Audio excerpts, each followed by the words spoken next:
اللہ وبرکاتہ۔ سورۃ النور آیت نمبر 11۔ اعوذ باللہ السمیع العلیم من الشیطان الرجیم من ہمزہ ونفخہ ونفثہ۔ ان الذین، بے شک الذین وہ لوگ، جاؤ جو لائے بالافک کی بہتان کو، جھوٹ کو، مثبت ایک جماعت ہے منکم تم میں سے، لا تحسبوہ نہ تم اس کو گمان کرو، شرا برا لکم اپنے لیے،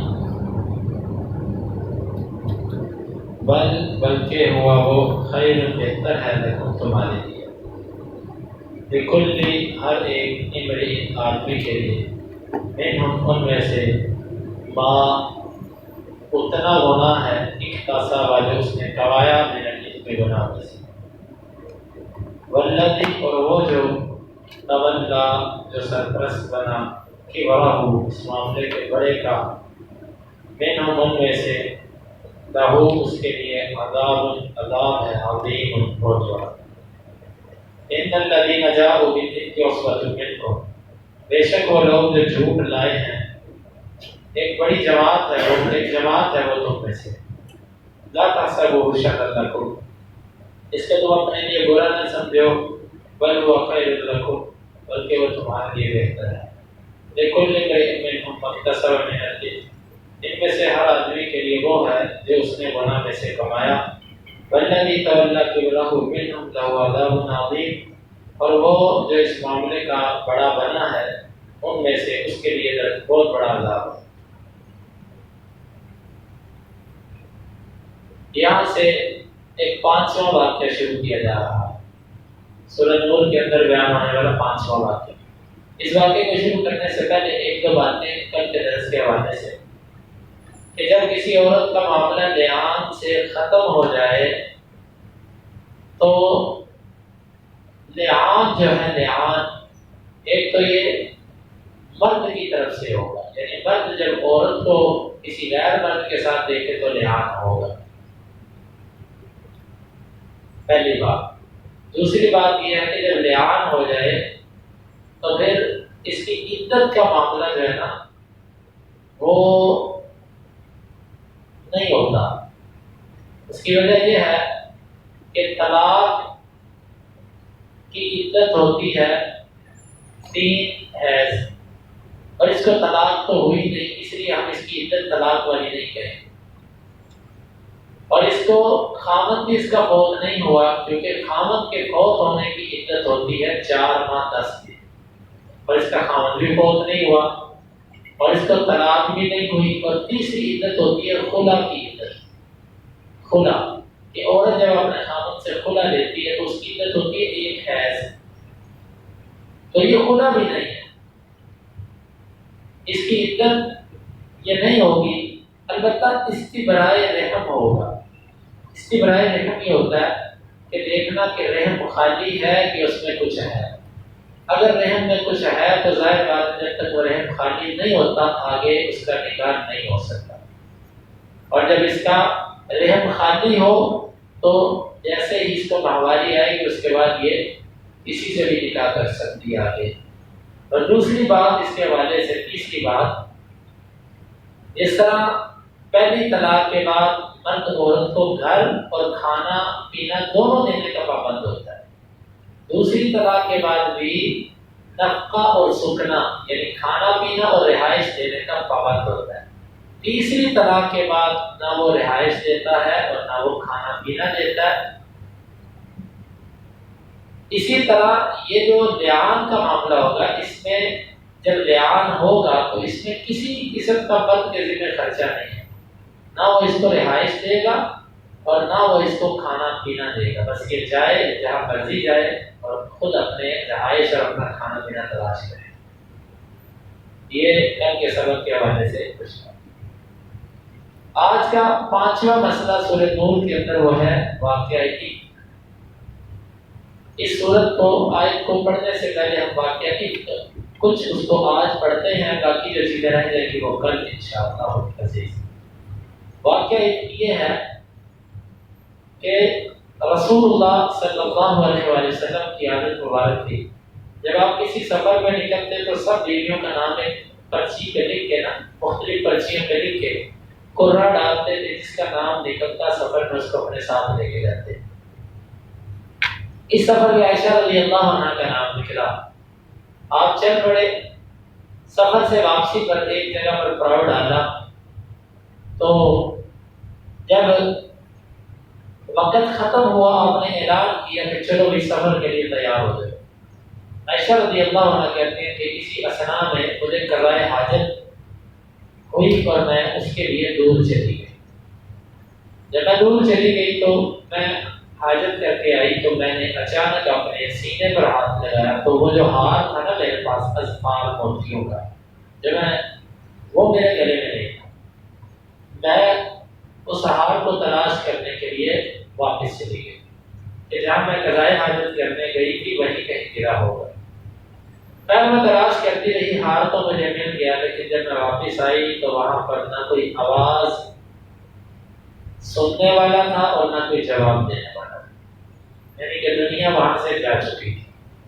پھر میں نے کہا کہ میں اسی جگہ پہ جا کے بیٹھتی ہوں، یقیناً جب وہ مجھے گم پائیں گے تو وہ میرے پیچھے آئیں گے۔ اور وجہ اس کی یہ تھی کہ عائشہ رضی اللہ عنہ کہتے ہیں کہ میں جب نکلتی تھی تو میری ایک ہودج، ایک اونٹ کے اوپر ایک کمرہ سا بنایا جاتا ہے چھوٹا سا لکڑی کا، اس کے اوپر پردے ڈالے ہوتے ہیں، اس کو ہودج کہتے ہیں۔ میں ہودج کے اندر ہوتی تھی، تو میں ہلکی پھلکی چھوٹی عمر کی لڑکی تھی۔ اس وقت عورتیں زیادہ کھاتی تو تھی نہیں، جسموں پر اتنا گوشت نہیں ہوتا تھا، کھانے پینے کم تھے، فقر تھا، فاقے تھے۔ تو انہوں نے جب میرا ہودج اٹھا کے اونٹ پر رکھا تو انہوں نے سمجھا کہ میں بیچ میں بیٹھی ہوں۔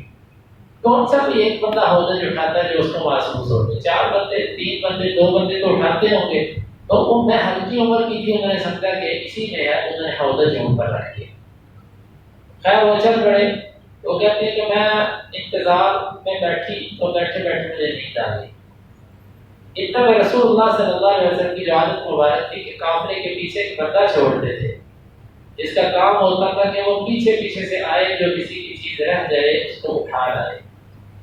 تو وہ کہتے ہیں کہ میں جب میری آنکھ لگ گئی تو اچانک میری آنکھ اس وقت کھلی جب اللہ کے نبی صلی اللہ علیہ وسلم کے صحابی صفوان بن معطل رضی اللہ عنہ نے انا للہ و انا الیہ راجعون پڑھا۔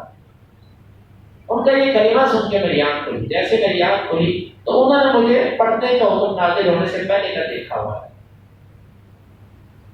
ایسے ہی بچی تھی ابھی، تو میں نے جلدی سے اپنی چادر اوڑھی، چادر سیدھی کی، وہ کہا کہ اللہ کی قسم اس نے میرے سے بات تک لی کہ آپ کیسے پیچھے رہیں، کیا ہوا آپ کو، کیوں پیچھے رہ گئی، کوئی بات ہی نہیں کی اس نے میرے سے سوائے اتنا ہی تھا۔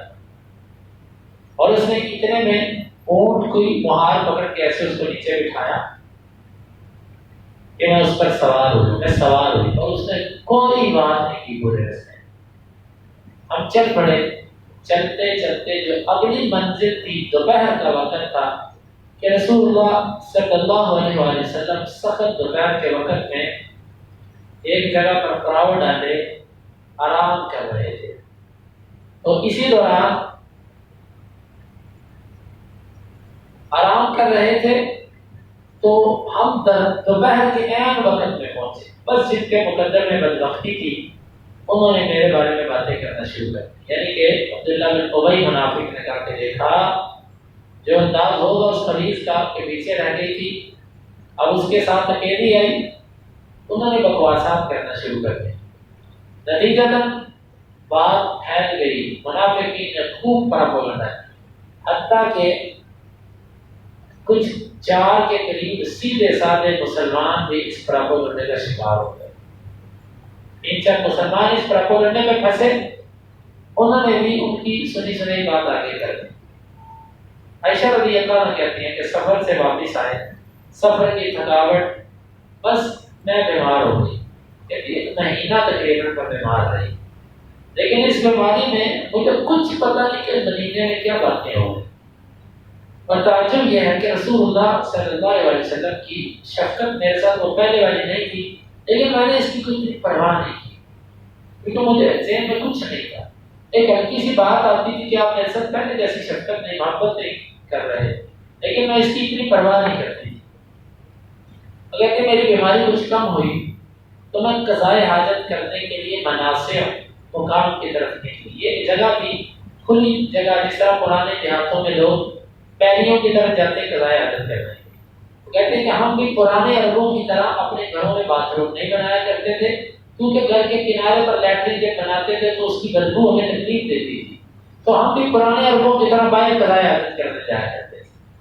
تو چنانچہ ایسا ہی ہوا، میں کچھ بیماری سے جب مجھے افاقہ ہوا تو میں مصطح بن عطاطہ رضی اللہ عنہ، ان کی والدہ ام مصطح، اس کے ساتھ قضائے حاجت کرنے کے لیے گئی۔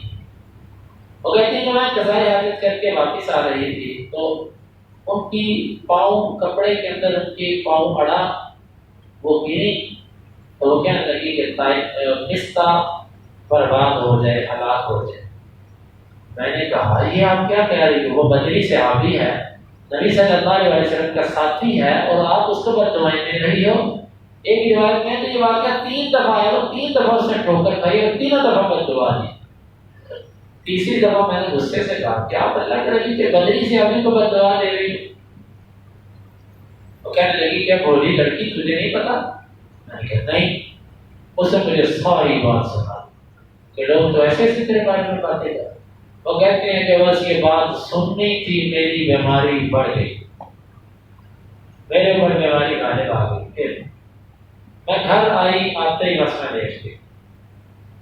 اب اللہ کے رسول صلی اللہ علیہ وسلم آئے، میں معاملے کی مزید تصدیق چاہتی تھی۔ میں نے کہا کہ مجھے ذرا اپنے ماں باپ کے گھر جانے دیجیے، اجازت دیجیے۔ اب مجھے اجازت دے دی، میں چلی گئی۔ میں گھر گئی تو میری ماں نے میرے سے پوچھا کہ بیٹی تو کیسی ہے؟ میں نے کہا ماں لوگ میرے بارے میں ایسے ایسے باتیں کر رہے ہیں۔ اور ایک روایت کے اندر لفظ یہ ہے کہ ابو بکر صدیق رضی اللہ عنہ کو معاملے کا پتہ تھا، والدین کو۔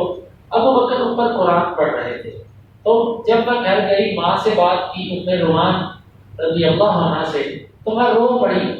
میرے پھوٹ پھوٹ کر رونے کو میرے باپ نے اس کی آواز سنی تو انہوں نے پیچھے دیکھا اور کہنے لگے کہ اس کو کیا ہوا؟ میری ماں کہنے لگی کہ اس کو وہ بات کا پتہ چل گیا جو لوگ کر رہے ہیں۔ تو میرے والد نیچے آئے تو ان کی آنکھوں سے آنسو بہ گئے، تو مجھے کہنے لگے کہ بیٹی میں تجھے قسم دیتا ہوں کہ تو واپس اپنے گھر چلی جائے۔ بہرحال عائشہ رضی اللہ عنہ کہتی ہے کہ میں بات کی تصدیق کرنے کے لیے آئی۔ وہ کہتی ہیں کہ بس میں رو پڑی۔ میں نے کہا امی جان لوگ میرے بارے میں باتیں کر رہے ہیں، یہ بات اتنی پھیل گئی۔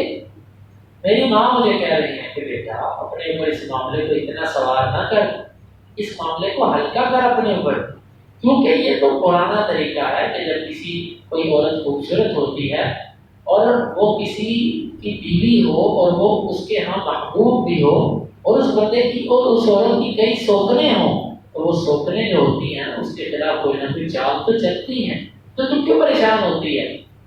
کہتی میری کیفیت یہ تھی کہ میری آنکھوں سے نہ آنسو رکتے تھے اور نہ مجھے نیند آتی تھی، اور میرے ماں باپ میرے رونے سے یہ سمجھ رہے تھے کہ بس اب اس کا کلیجہ پھٹ جائے گا اور یہ نہیں بچے گی۔ میں روتی تھی بس، اور کچھ نہیں تھا۔ چھوٹی عمر کی لڑکی، بھولی بھالی، پاک دامن،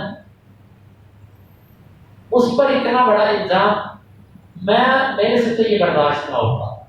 میں روتی رہتی۔ میرے ماں باپ کیسے ایمان والے ماں باپ تھے، ایک دفعہ بھی اللہ کے رسول سے گلا نہیں لے کر کے، ایک دفعہ بھی شکوہ نہیں کیا۔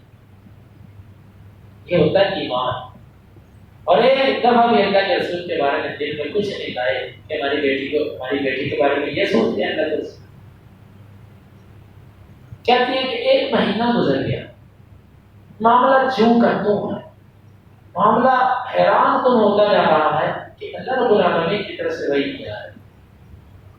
عائشہ رضی اللہ عنہا کہتی ہے کہ مسجد کے اندر اللہ کے رسول صلی اللہ علیہ وسلم نے ایک دن جمع بلایا اسامہ کو، اسامہ بن زید کو اور علی رضی اللہ عنہ۔ اور پوچھا اسامہ یہ کیا معاملہ بتاؤ، عائشہ کے بارے میں تم کیا کہتے ہو؟ اسامہ کہتے ہیں مختصر بات کہتا ہے کہ رسول صلی اللہ علیہ وسلم ہمیں تو اس کے بارے میں خیر ہی کا پتہ بس، اور ہم اس کے بارے میں کچھ نہیں جانتے، ہمیں نہیں پتا اس کے بارے میں مزید۔ اور نے پوچھا علی تو کیا کہتا ہے؟ علی رضی اللہ عنہ کہتے ہیں اللہ کے رسول کیوں پریشان ہوتے ہیں، آپ کے لیے عورتیں تھوڑی ہیں، کسی اور سے نکاح کر لیجیے، چھوڑیے۔ بس یہ علی رضی اللہ عنہ نے بات کیا، فرینڈ پہ کہنے لگے بعد مزید آپ پوچھ لیجیے لڑکی سے، یہ جو بریرہ ہے، بریرہ عائشہ رضی اللہ عنہ کی ساتھی تھی، لوٹی بھی خادم بھی تھی، تو اس سے پوچھیے کہ وہ کیا کہتی ہے عائشہ کے بارے میں، کیونکہ ایک مالک کو، ایک ملازم کو اپنے مالک کا پتہ ہوتا ہے اور ایک خادم کو اپنے مخدوم کا پتہ ہوتا ہے، اس سے پوچھو عائشہ کے بارے میں کیا کہتے ہیں۔ آپ صلی اللہ علیہ وسلم نے اس سے پوچھا کہ تو کیا کہتی ہے عائشہ رضی اللہ عنہ کے بارے میں؟ وہ کہنے لگی کہ بندہ میں تو اس لڑکی میں خیر کے سوا کچھ نہیں جانتی، سیدھی سادھی بولی والی لڑکی ہے، اس کا ایک چیز مجھے بس تعجب والی ہے کہ یہ آٹا گوندھ کے رکھ دیتی ہے اور باہر سے بکری آ کے آٹا کھا جاتی ہے اور یہ سو جاتی ہے، یہ اس میں ہے، اور تو اس میں کوئی ایسی چیز مجھے نہیں کبھی دکھائی۔ آپ صلی اللہ علیہ وسلم مسجد میں منبر پر بیٹھے اپنے خطبہ دیا، انصاروں، مہاجرین اور انصار میں سے اوس اور خزرج بیٹھے ہوئے، اب رحمان لوگوں مجھے اس بندے سے نجات کون دے گا جس کی تکلیف مجھے میرے گھر والوں تک پہنچ گئی، یعنی کہ جس نے اب میرے گھر والوں پر بھی حملہ کر دیا۔ آپ کا اشارہ اس امت کے فرعون اور شیطان یہ عبداللہ بن ابی منافق کی طرف تھا کہ اس کا نجات مجھے کون دے گا۔ سعد بن عبادہ رضی اللہ عنہ خزرج کے سردار تھے اور یہ منافق خزرج قبیلے سے تھا، اور سعد بن معاذ رضی اللہ عنہ اوس کے سردار تھے۔ اوس اور خزرج کی دور جاہلیت کے اندر بھی جنگیں رہی ہیں آپس میں۔ جب یہ بات کہی تو سعد بن معاذ رضی اللہ عنہ کھڑے ہوئے اور کہنے لگے اللہ کے رسول صلی اللہ علیہ وسلم آپ ہمیں بتائیے اگر تو وہ بندہ جس کے ہاتھوں آپ کو تکلیف پہنچی ہے تو ہمارے قبیلے سے ہے تو ہم اس کو قتل کریں، اس کی یہ جرت بھی آپ کو تکلیف ہو جائے، اور اگر وہ ہمارے بھائیوں میں کے قبیلے میں سے خزرج والوں میں سے تب بھی ہمیں بتائیے ہم اس کو قتل کریں۔ یہ بات کہی تو سعد بن عبادہ رضی اللہ عنہ بڑے نیک آدمی ہیں، جس کے اندر اس موقع پر تو ویسے ہی قومی غیرت آ گئی۔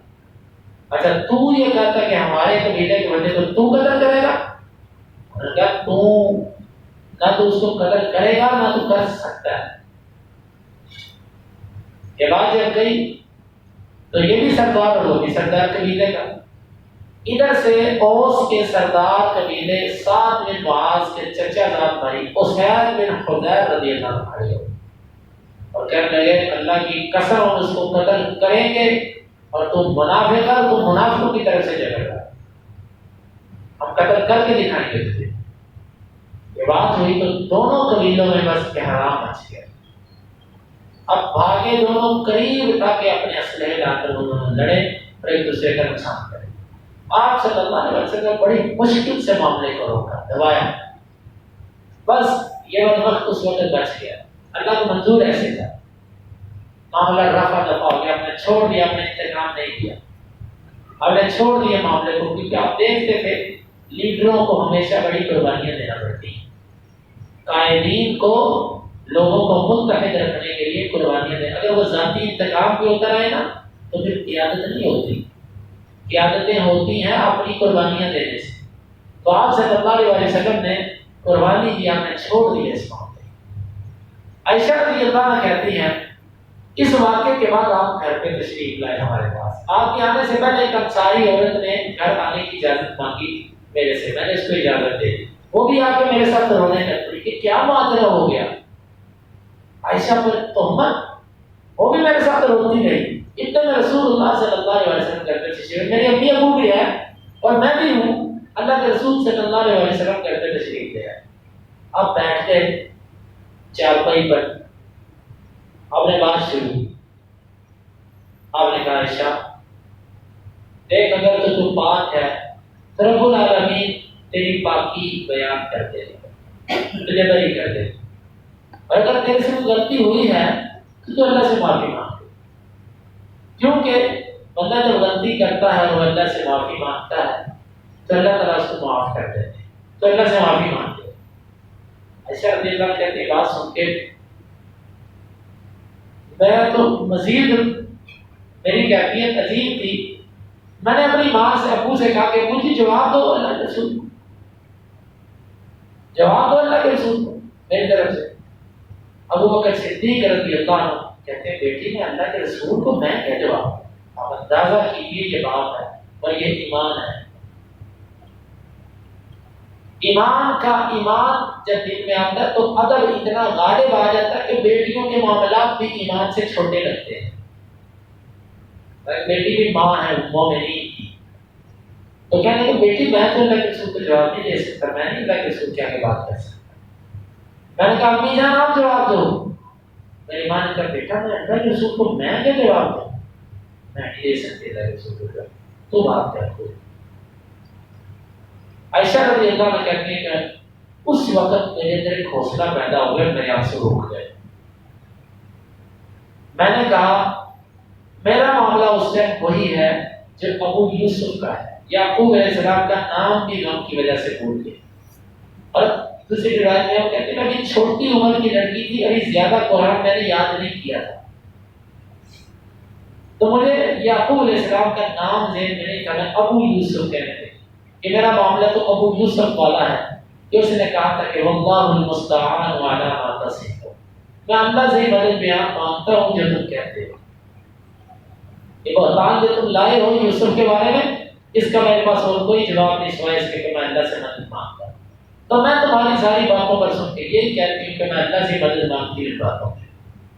تمہارے دلوں میں ایک بات جم چکی ہے، عائشہ رضی اللہ عنہا کہتی ہے میں نے اس وقت کہا کہ تمہارے دلوں میں ایک بات ٹھہر چکی ہے، اگر میں کہتی ہوں نا کہ یہ کام میں نے نہیں کیا اور اللہ جانتا ہے میں پاک ہوں، تو تمہارے دل اس کی تصدیق نہیں کرے، اور اگر میں کہوں نا یہ غلطی میرے سے ہوئی ہے حالانکہ اللہ کو پتہ نہیں ہوئی، تو تم کو واقعی ٹھیک کہہ رہے، تمہارے دلوں میں ایک بات ٹھہر گئی ہے۔ کہتے تمہاری بات کی تو ابھی یہ رسول اللہ صلی اللہ علیہ وآلہ وسلم اس جگہ پر بیٹھے ہوئے ہیں، اچانک آپ پر وحی کی کیفیت شروع ہو گئی۔ وہ کہتے ہیں کہ سخت سردی کے دن ہے، تو آپ کے پیشانی مبارک سے پسینے موتیوں کی طرح جھڑنے لگے، تو ہم سمجھ گئے کہ وحی آنا شروع ہو گئی۔ ایک مہینہ کے بعد وہ کہتے ہیں کہ جب وحی ختم ہوئی اللہ کے رسول صلی اللہ علیہ وسلم کا چہرہ کھلکھلا اٹھا، آپ مجھ سے کہنے لگے عائشہ تجھے مبارک ہو، اللہ نے تیری پاکی بیان کر دی، 10 آیات اللہ تعالیٰ نے اتاری ہیں تیری پاکی میں، آپ نے وہ 10 کی 10 آیات پڑھ کے سنائی۔ عائشہ رضی اللہ عنہا کہتی ہے کہ میں کبھی سوچ بھی نہیں سکتی تھی کہ اللہ میرے بارے میں قرآن اتار دے گا، کیونکہ میں اپنے آپ کو قرآن سے بہت کم سمجھتی تھی کہ اللہ میرے بارے میں قرآن اتار دے۔ میں زیادہ سے زیادہ یہ سمجھتی تھی کہ آپ کو خواب کے ذریعے یا دل میں اللہ ڈال دے گا کہ میں پاک۔ میرا گمان بھی نہیں تھا کہ رب العالمین میرے بارے میں قرآن اتارے گا۔ اللہ تعالیٰ نے 10 آیات اتاری، اور وہ کہتے ہیں کہ جب یہ آیات اتری تو میری ماں مجھ سے کہنے لگی بیٹی اٹھ اللہ کے رسول کی طرف شکریہ ادا کر۔ میں نے کہا اللہ کی قسم میں تو اللہ کے رسول کی طرف نہیں اٹھوں گی، میں تو اللہ کا شکر ادا کروں کہ جس نے میری پاکی بیان کی ہے، اللہ کے رسول کا تو میں شکریہ نہیں ادا کروں۔ یہ محبت اور ناز کا ایک انداز تھا۔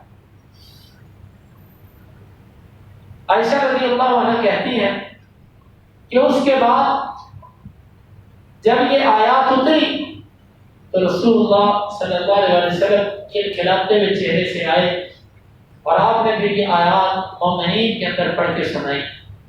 پھر اس واقعے سے کیا اثرات مرتب ہوئے، معاشرے کے اندر اس واقعے کے ساتھ کیا تبدیلیاں آئیں، اور اس کی وجہ سے کیا کیا خیر و برکات امت کو ملی، انشاءاللہ العزیز اس پر گفتگو اور ان آیات کے کلمات کی تشریح انشاءاللہ اور کل کے درس میں اللہ رب العالمین سے دعا ہے کہ وہ ہمیں کتاب و سنت کو سمجھنے کی اور اس سے محبت کرنے کی اور ہمیں توفیق عطا فرمائے۔ سبحانک اللہم ربنا وبحمدك أشهد أن لا إله إلا أنت أستغفرك وأتوب إليك.